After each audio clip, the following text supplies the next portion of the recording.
Hi friends, మీరు residential house property sale చేశారా? మరి క్యాపిటల్ గెయిన్ ట్యాక్స్ పే చేయాలి కదండి.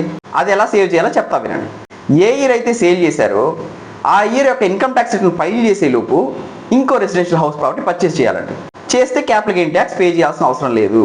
ఇప్పుడే పర్చేస్ చేయలేను, ఇంకో 1 or 2 yearsలో పర్చేస్ చేసే ప్లాన్ ఉంది, ఆ 3 years లోపు కన్స్ట్రక్షన్ చేసే ప్లాన్ ఉంది, అప్పుడు కూడా ఒక ఆప్షన్ ఉందండి. మీ దగ్గరలో ఉన్న ఆథరైజ్డ్ బ్యాంక్లో క్యాపిటల్ గెయిన్ అకౌంట్ స్కీమ్ అనే అకౌంట్ ఓపెన్ చేయాలండి. మొత్తం అమౌంట్ డిపాజిట్ చేయాల్సిన అవసరం లేదండి. క్యాపిటల్ గెయిన్ అమౌంట్ డిపాజిట్ చేస్తే సరిపోతుంది.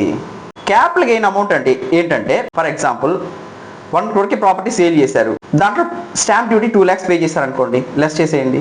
బ్రోకరేజ్ ఒక 2 lakhs పే చేశారనుకోండి, లెస్ చేసేయండి. మీరు ఆ ప్రాపర్టీని 50 lakhs పెట్టి పర్చేస్ చేశారు, అది లెస్ చేసేయండి. కొన్న తర్వాత ఒక 10 lakhs రినోవేషన్ చేశారు, అది లెస్ చేసేయండి. Remaining amount capital gain amount అండి. అంటే ఎంత? 36 lakhs. ఆ అమౌంట్ డిపాజిట్ చేస్తే సరిపోతుంది. ఈ అమౌంట్కి ఇంట్రెస్ట్ కూడా ఇస్తారండి బ్యాంక్ వాళ్ళు. ఇవన్నీ ఓకే.